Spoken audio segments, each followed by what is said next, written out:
Okay, let's just start this over. It's a cold and it's a broken hallelujah.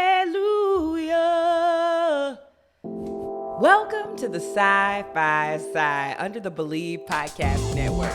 It is indeed a podcast about Black science fiction, Black fantasy, and staying on the same page as a family.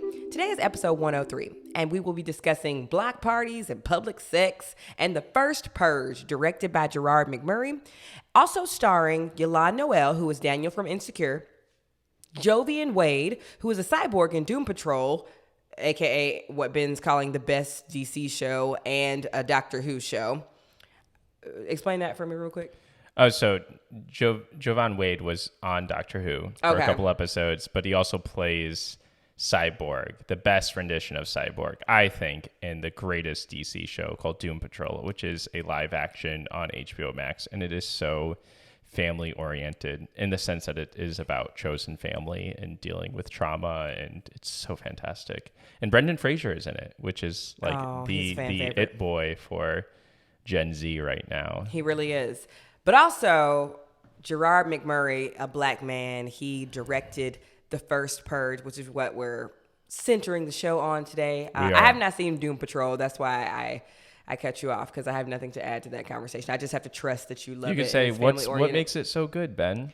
Well, it's not what we're talking about today. That's true. And it's not by a Black creator. But that's true. What makes this work that is white-centered and white-directed so great? Why don't we kick off our show talking about that? No, we shouldn't. We should actually talk about Gerard McMurray, because he is directing the Black adaptation.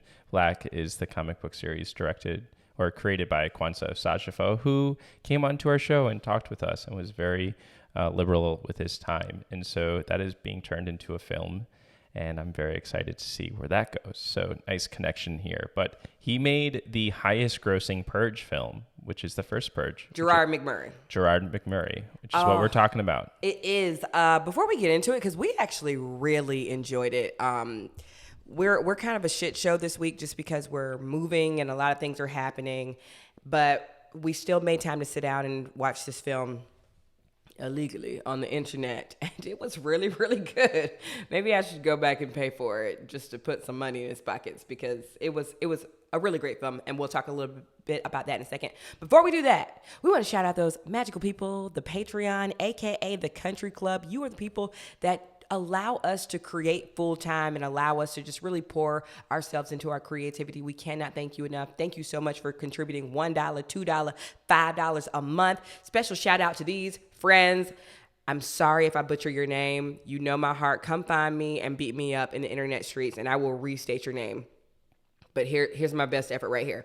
Janaea McNair, thank you. Brianna M, Katrina, Fola Sadie, Henson, Kate, Jessica Carrero, Danica Tomas, Nyota Dex. We got Marla Miller, Ashley Carter, Meg, Garisha Brown, Shanine Roscoe, Nikki Marshall, Kiera, and Jay-Z. Yep, Sean Carter, support sis podcast. I'm just kidding. One of our patrons named themselves Jay-Z, and I just like to think that Beyonce and Jay-Z are one day listening to this show. Anyway, before we get into the movie, we are moving across the country in 4 or 5 days. I'm thriving. Wild is fantastic. She's currently napping, so we're on a time crunch right now. But Ben is absolutely falling apart, friends. I want to be honest about that. So Ben, why don't you share with the listeners just a couple of things that have really got you messing up this week, that you messed up. Let me clarify that you messed up. Go ahead. Yeah, so we are on the last day of summer in September 2022, for those who are listening to this 100 years into the future, FYI. And so we move in a few weeks, and I have just been making snowball mistakes, everything from backing into a pole and causing a lot of damage, and then not being able to book a hotel correctly. I booked a hotel for the wrong night. I figured out when you book hotels, they often auto input the date that is today. Mm-hmm. And so I booked all our hotels correctly except for one. and they wouldn't give me the money back because they said that they were sold out that night. And so I'm going to be like, I'm going to blame it on them. I'm going to do what Amber does. It's like, this was not my fault. Like you told a really great story for the patrons. Go check it out. But there's an element to Amber did a story for The Moth. And one of the parts she did not share is that she actually blamed her mistake in this story on one of her teachers, because her teacher, I guess, didn't cue her. And so in the original sharing of this story, Amber sort of shows, if she makes a mistake, she'll try to find the causation that caused that mistake that didn't have to do with her, right? Because it sort of goes back to this whole idea that we actually have zero free will because everything we do is a result of something else. Oh, here we go. And so when I booked this hotel incorrectly, the reason I booked this hotel incorrectly was because Amber made the decision to move us cross country. And if Amber never made the decision to move us cross country, I would have never booked this hotel correctly. So I am not at fault here. Okay, so what say you about crashing our car twice in less than a year? So we bought the car in December. You ran into our garage a month after. Very easily traced back to you. We just got it fixed because, as y'all remember, patrons, if you were on the Patreon, I was complaining about we don't have our car back yet. So we just got this car fixed maybe 2 or 3 weeks ago, and then just ran the car into another pole. If you're watching this, I have a soulless eye. Right now, my eyes are just soulless. I have no emotion, feeling. I'm jaded. I'm empty inside.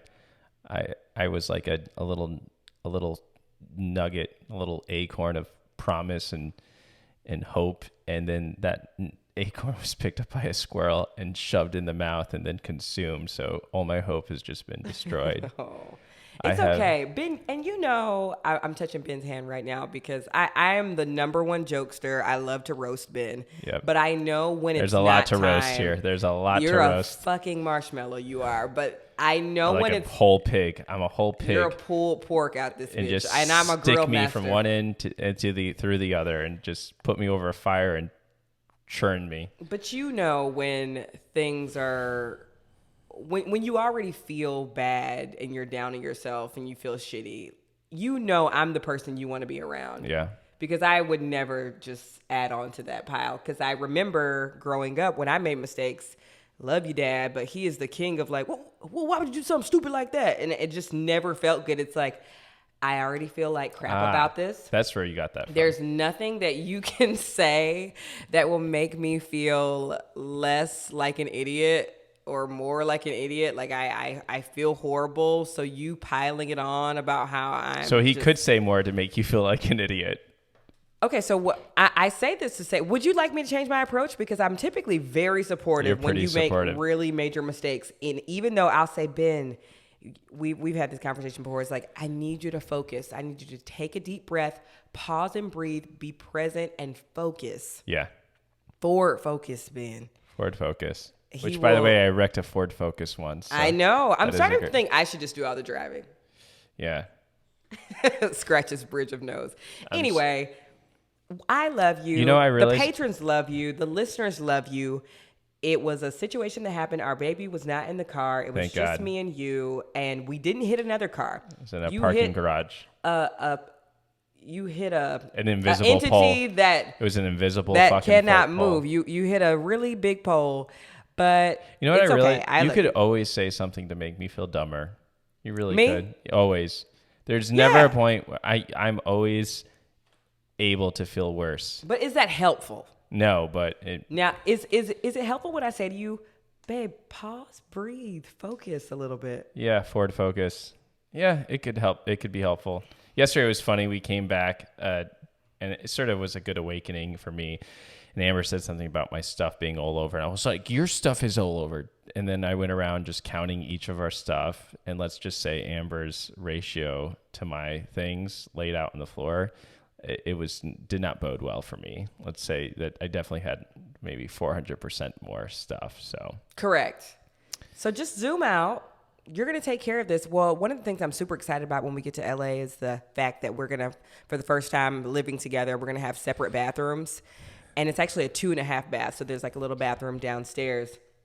We might need separate homes soon if I keep making these mistakes. I hear about people that are married who live in separate homes and they're very happy. But I love you, Ben, but I'm very excited to get my own bathroom. Like, you leave shit everywhere. And I get it. You don't want to be nagged every day. I even leave shit in the toilet, too. Yeah, literally. So you go. Absent-minded. Go live in your filth. That's fine. You can. I can still love you and not have to brush my teeth in the bowl where you just shaved your face. So, but I want you to notice when we take showers together, what those shower differences look like. I'm excited to see how this pans out, everybody. We'll make sure that we document this appropriately. And Absolutely. I'll probably post a picture of the car damage in the Patreon as well. Yep, you can check it out there. They remember the first accident you had. But anyway. Rachel from New Hampshire has some nice things to say about us. Thank you, Rachel. I really needed that. Before we read Rachel's review, this is a brief reminder that even you can write a review, baby. I'm looking in these cameras. I'm looking at you. If you enjoy this show, get on down to the Apple Podcast. Make us feel better. And write a review. It's completely free. Whereas the Patreon is like, oh, I'm giving $1, I'm giving $2. Apple Podcast, nothing, baby. Or if you want to do both, we love it all. Here is Rachel's review. We love it, dollar. We love it, dollar. I feel like there was a joke there. Go for it. Read Rachel's review. Ben, pause and breathe. The title of this is great. It makes me think of you. Rachel says, since you got your degree, that's the title of it. Amber and Ben are so entertaining and really describe books well. I don't have a several paragraph review in me. Ooh, yes. I feel that so hard in my bones. But I will say that Amber's commentary with precious references will always be my most favorite part. This podcast is amazing because you get great insight on your relationship and science fiction, which is kind of the same thing at this point. Even if you aren't into sci-fi, you will be drawn in and maybe even test out the genre like I have since I started listening. Rachel, That's thank you. If you have seen the movie Precious, directed by, I'm pretty sure, Tyler Perry. Oh, it's god-awful. It's just every part of Black trauma that you can ever imagine just thrown into one big stew and called Precious. It's based on the book Push by Sapphire, but there's this one line where Monique is like, well, since you got your degrees and you know every fucking thing. She's talking to Mariah Carey, the social worker. Mariah Carey's character is obviously explaining to her, like, yeah, you're an abuser. You can't just, treat your family and your daughter like shit and abuse your grandkids and whatever. And she's like, well, you know every fucking thing. It's like, no accountability was taken. But Monique did an incredible job in that film. Oh, I hear our baby crying. I'll go grab her. You want to go get her? Go grab her. So, first things first. We watched the first Purge. Like we said, it was directed by, the movie is called The First Purge. I want to be clear about that. As opposed to we watched the first of the Purge movies. The First Purge was directed by Gerard McMurray, a Black man. And I really thought it was going to be a chore for me to watch this movie, y'all. I'm going to be completely honest. I'm not a huge gore person. I do love a good suspense and thriller movie from time to time, but I'm not a big person on the Texas Chainsaw Massacre and things like that. So hearing a concept where for one night people can roam the city and kill each other, I just thought this is gonna be bloody and gory, and I'm just gonna have to be like, what is the point of this whole shit? And I was pleasantly surprised. I was completely blown away by how well done this movie was. So I'm gonna read a quick summary of it. Would you like to read the summary, Ben? Yeah, I'll go ahead and read it. Go for it. Yeah. For those who don't know, the Purge franchise series is about an ultra-conservative Christian nationalist group called the New Founding Fathers. Sound familiar? It should. Who have taken over all the forms of government, so Congress, presidency, all that good stuff. And they institute an evening where all crime is allowed to essentially purge social anxieties and suppressed anger. But the first purge, chronologically in the series, looks at the real motivation of the New Founding Fathers, and that motivation is shown in the very first Purge experiment held on Staten Island, which is basically to kill poor Black and brown people. Mm-hmm. So it all stems back to slavery and killing white Blacks supremacy. And browns. So yeah, what did you think about first, what makes these Purge films so attractive? Because I remember when we were in Hyde Park, like kids would dress up with Purge masks on Halloween and go around and like cause a ruckus. So is it like what would attract you to just going out and purging? I'm not the target audience for a movie like this. You're not. I am a law-abiding citizen, and You've never want to just like punch somebody or like do something really illegal, like violent. I would definitely maybe want to like break a window or something, or maybe like, ooh, let me steal something. But causing, I just don't know, and I've never gotten so angry at somebody, and this is throughout my entire life, and even though I have been hit once or twice, I've never gotten so angry where I could not use my words to verbalize my anger. Okay, so let's just thought, if you were to purge a group of people, right? Any kind of group, it could be like people who put ketchup on hot dogs or something, or people who don't read comics, like, or people who judge comics, or people who think science fiction has no right in the literature realm. Those kinds I would purge those people. I think I would purge people who do spoken word. You would kill them. I guess you'd be in the number. You enjoy poetry. Poetry. I think I would also purge people. This is less specific, but it really gets me when people repeat what other people say. And I'll so say like this. When people repeat what other people say. Yes. I'll give an example.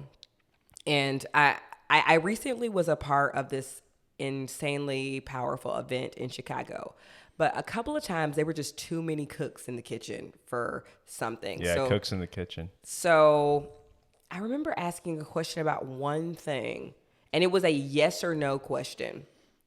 So let's say I said the question was, hey God, can I take a cloud out of the sky and put it in my purse? And it would be like 10 angels being like, so angel 1 was like, no, you can't do that. It's already set up. And then angel 2 was like, actually, it's super dangerous to take the clouds out of the sky because then the weather, and angel 3 is like, well, that's technically stealing. And then angel 4, I'm like, oh, and so when this happened to me. They said no in like 20 different ways. Yes, and I said, and the minute I heard the first no, I couldn't do this thing that I asked. Oh, thank you. I said, great, absolutely. And they were like, well, you really can't because what's happening with. Let's I was make like, you feel even worse. I said, oh no, you just asked if we had any additional questions. I asked a question, y'all gave my answer no, and then 3 more people were like, well, we just want to explain and reiterate that. So I guess I hate people that do like. And just to piggyback off of that, and just to echo off of that, and just to reiterate that, I'm like... The piggyback. Do y'all think that I'm stupid, or do you just like... The piggybackers. Yeah, do you think I'm stupid, or do you just like to hear the sound of your own voice? That's what it felt like when... And finally, you know what I said as like person number 5 was answering no in a different way? I said, heard, chef. Heard. And they were like, yeah, we just... I said, I heard you. Yes. Keep going. Keep going with this thing. Now y'all are making it a thing. Yeah. So I think I would purge. They felt like they needed to justify. Yes. I think I would purge people who piggyback, who echo, all of that, like I just did to that story. So this. Who would you purge? No. Who would I purge? I mean, which group of people? The list is too freaking long. Give me 2 groups of people. Give me 2 or 3. Oh my gosh. Librarians who say shh in a library. What? Yeah. Like, what if you're talking loudly? That's the whole point of a library, where people can come to a safe space. Not anymore. Libraries are you go and you get what you need. Have you recently been shushed in a library? No, I'm just saying there's other ways to tell people to be quiet instead like of what? Shh. You could go up to them and be like, hey, this is a quiet zone. It's just the sound of a shh. Anybody goes shh. I don't know. I don't like it. Also, people who say shut up in a really mean way. Oh, you would purge that group of people? Yeah. Would I be in that group too? Probably. Who else would I purge? That's odd. People who put pineapple on pizza. Oh, please. That's not a real thing. that you would purge people for. No, Pineapple on pizza is delicious. I think, especially with some ham. You know what's so funny though? It is really hard to think about, what groups of people would I kill, right? Because people do think about that question very seriously, and they do it along like racial lines. But the thing that made this film so fascinating is that all the other films about purging, when you mentioned Purge, it was like, people went out that night to do terrible things like to rape, kill, murder, all of that. Mm-hmm. But on the first Purge, the first groups of people who did this, they were just not following like the noise guidelines, right? They were having public sex, like, they were like, let's get it. Yeah. Like the Purge originally, when it was first created, when it was presented, was you can just break the law. And if that law involves doing something that is harmless, like, I don't know, having sex in the park, that's not really harming anybody. It's maybe not the most fun thing to watch, depending, I don't know, maybe it is fun to watch. Or like having a block party. So there's these purge parties where people are just drinking, having fun. And the new founding fathers who created this, they see these people having like a good time that night. They're not really robbing. There's a few robberies. There's like one murder here or there by someone who is obviously, a sociopath, psychopath, with already violent tendencies before the Purge, which, by the way, the Skeletor is the name of the villain who does that. We see him be violent before the Purge. Yes. Right? So you're like, the Purge didn't make them. But I thought that was really fascinating, is that this was the first sort of franchise in the series where, Purge night is not necessarily to do violent things. Just killing. Yeah, it's like we're just having a block party without and we're black and brown people having a block party in the street. That's what we do on Purge night. And we're not following the noise, guidelines. We're partying till 2 p.m., right? We're playing loud music. And I think most people would do that because obviously, one, some people just... I truly believe that the vast majority of people are not violent. Maybe that's just foolish of me to believe. And this film shows that as well, is that the violence was not originally rampant. But what happens is that the new founding fathers wanted poor people to kill poor people so that they would have less people to take care of as a society. And you're like, and when people are not killing each other, they're like, okay, now we're just going to send in these white supremacist groups, and literally they send in white murderers to just kill people. The KKK, white nationalists, white supremacists, they just send them into, because they're just filled with hate, and at any given notice they are ready to attack. And I really, going back to Ben's point, it when we think about the history of like riots and protests and things like that in this country, like the vast majority of people are really going there to peacefully protest and stand up in opposition against like some pretty, some clear injustices. And things can so quickly get misconstrued as like, well, everybody out there is being violent. It's like, actually, this was really peaceful for the past 6 hours, and one person made a stupid decision, and now that's being sensationalized on the news and whatever. And they show that in the film as well. Absolutely. There's one murder, and they're like, this was the first purge of the night, and it's funny because the people running the experiment, the new founding fathers, they're getting really frustrated. They're like, why is this happening? People should be killing each other more. And you're like, no, most people just want to party, Yeah, and so they basically like, we need these blacks or drink your alcohol in public, right? And not follow, open container laws, which is just so funny to me. But yeah, it was just so obvious for me when they started sending in the white nationalists, and that is something that they do at these bigger protests. It's like, okay, well, maybe not directly the government, depending on like what kind of circles you run in, but the government definitely sometimes will like, I've seen a couple of clips where it's like, who just dropped off these boxes here? Like nobody in this protest did. Like they actually want this to get more violent than it's getting, or, a couple of it, like, Charlottesville, like the most violent people were not like Black Lives Matter there, like some very clear cases. So it just felt very realistic that white supremacist groups were brought in, or the government construed something else to be like, okay, well, let's bring in some reinforcements since these groups of people are not killing each other.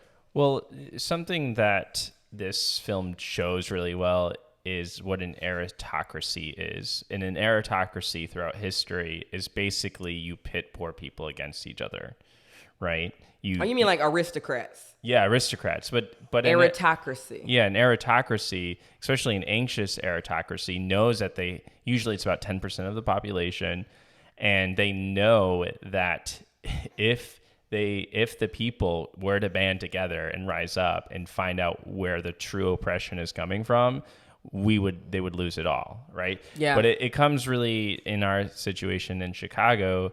There's a lot of violence on the South Side and like black neighborhoods. And they're like, oh, this is black on black crime. And you're like, well, okay, why is that happening? Well, let's look at the structure of the South Side of Chicago. It was literally structured so that poor people so that they would be poor and they would remain poor, and that they would have to fight against each other. That is the definition of an aristocracy, where the power is concentrated on the top.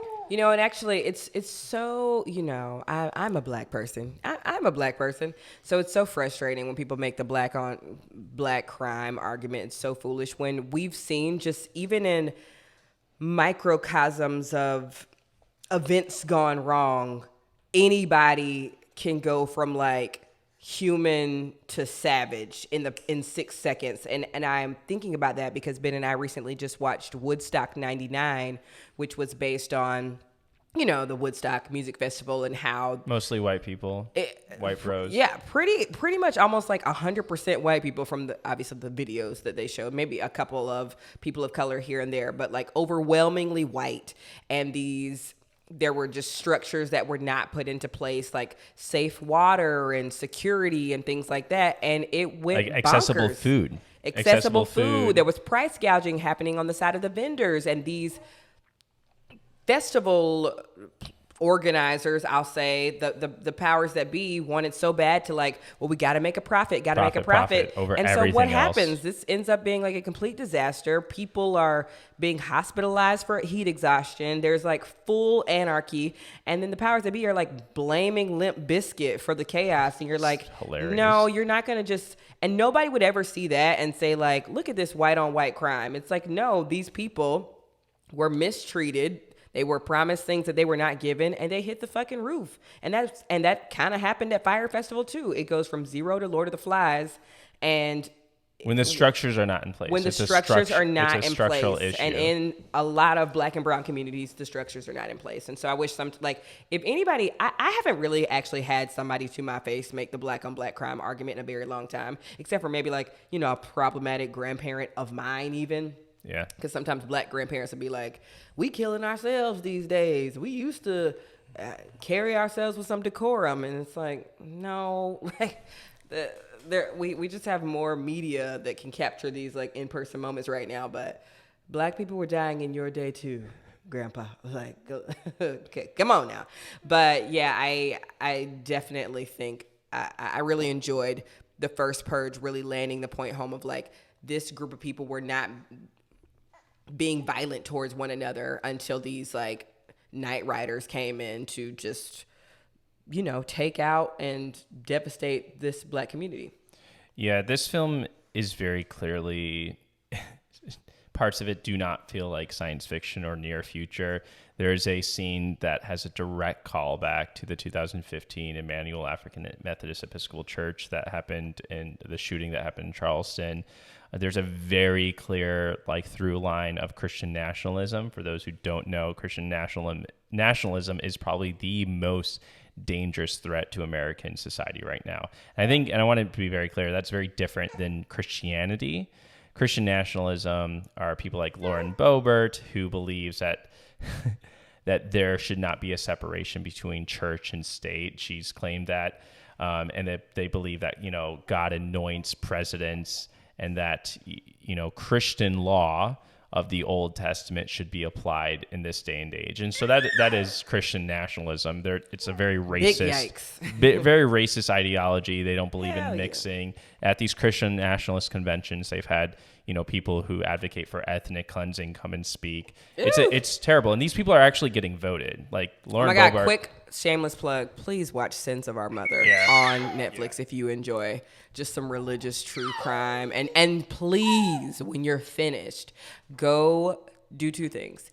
Go research there's more tea that's happened with the family since even the airing of the documentary. That's the one. The two, just DM me and be like, why did you have me watch this, bro? This is crazy. Yeah, and those people Sins of Our Mother on Netflix. Sins of Our Mother, and those kinds of people are getting power. That is a Mormon stream of Pentecostalism, but there are Christian Protestant nationalists who are getting quite a bit of power, and it is very scary. I mean, Herschel Walker is running on that, and on that dime. It's very freaking scary. Like we see it with the overturning of Roe versus Wade. We might need a purge. Just let it start and let it begin with the top.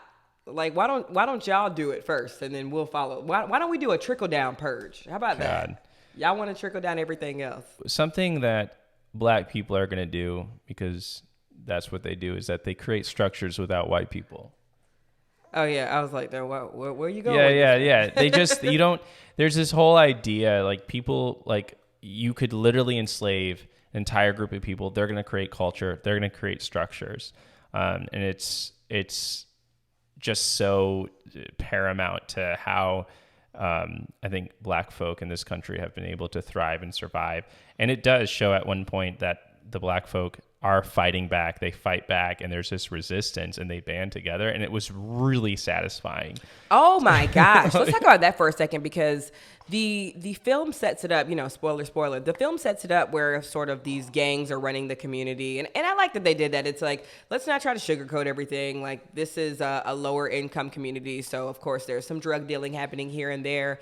But there is this sense, and similar to Bones that we watched, there's this like the organized crime of the neighborhood have a sense of ownership over the neighborhood. They're like, we live here too. Like, these are our streets too. Are we, putting drugs into the community? Sure, but we will protect this community. So it's they're putting something into the community where other people are not putting anything. Very true, very true. And I said that to say, like, last week when we talked about Bones, it was kind of like Snoop Dogg being, the ethical pimp, and everybody in the neighborhood respected him. But back in the day, gangs kind of did do that. They were like, I'll watch this side, you watch that side. Like, nobody gets hurt over here. Like there were some, I don't know a lot of the history of it, but I remember when I first moved to Chicago, and I would talk to my students about that.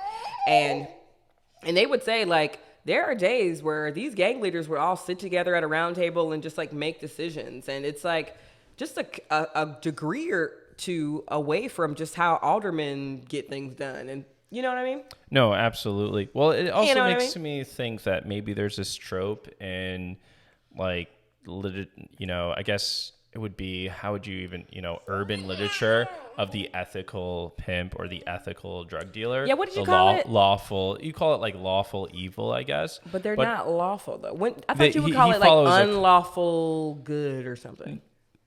No. You called it. No. There's like chaotic good, and then lawful good, and then neutral, or I think maybe neutral. I need to look at it's basically Dungeons and Dragons format, but basically, I mean, he's doing things that we would as a society consider evil, but he has a very strict code. The main drug dealer pimp character, like, he follows a strict code. He does like, that's Daniel from Insecure, who really carried. I was like, he's an action hero. Yeah, he's definitely an action hero. I was like, with the right team, I always go back to, does this person have the right team? And I want to preface, this person is obviously wildly more successful than I am. All of that goes without saying. But I feel like with the right team, this guy could be like the next The Rock. Like, I would love to see him in other action movies. Like, he clearly did some really great work on his body. Right, man? Yeah, no, absolutely. Good. I mean, that whole Issa Rae sex scene is great. Right. In the first season. And he clearly took those combat classes. Like, he I really could not tell when they used a stunt double or not. But maybe he does his own stunts. I don't know, but he was falling down, the stairs. He had like a machete, like a knife, killing people. I also liked how they did a really great job, because this movie is an hour and a half. They did a great job showing each of the characters. Pacing was really tight. Yeah, so like minor characters, I sort of knew who they were. Like one minor character served in the military. The other minor character was like really liked knives and really liked, fighting with knives. And so these minor characters had very clear like motivations, and they had, a line, literally a sentence here sort of was enough for me to get backstory. Hey. Well, that might be our time, folks. The little one runs our life now. But I definitely think that I so want to see, and Wild does too, I so look forward to seeing more of this actor just like making his way through Hollywood, because he is just made for action movies. I seeing him in Insecure versus like this is like, oh wow, like I don't care about him as a leading man. Also, that's something else I really loved about this movie. There was kind of a estranged love story in there, but there was no like, oh my God, you saved us from the white nationalists, let's kiss. Like none of that was necessary, and thankfully none of that happened. And I'm not anti-love or anything like that, but just sometimes it just feels like a soap opera when you rush those storylines, and we didn't need all that. It's a freaking purge. Like nobody is out here like kissing the love of their life for killing a white nationalist. It's like, let's get the F out of here. Let's stab a couple MFers. The baby's here. I gotta keep it PG. Very good. Let's stab people. Let's cut their heads off. Let's blow some crap up. And we're going home. Like, we protected our freaking neighborhood. Like, that's great. Did you have any sighs, Ben?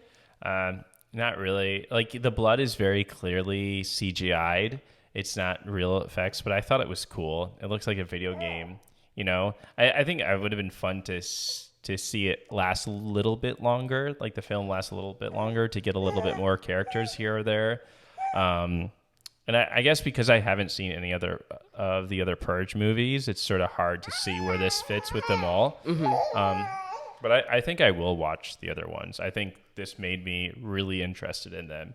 And I'm really glad that this director made this very successful movie. Absolutely. It had a fairly low budget, and it made 10 times over its budget. So that was exciting to see. Yep. I want to reiterate, you can walk and talk now. I want to reiterate that in conclusion, watch the first Purge. If you want to see Daniel from Insecure's shirt off, muscles rippling, and him saving the day, grab your vibrator and strap it on tight. Grab your strap on. Grab what you do to do yourself, because you will be turned on watching him save the day from white nationalists next week. Thank you so much for listening to the Sci-Fi Sci Podcast, episode 103. Up next, we will be discussing the first season.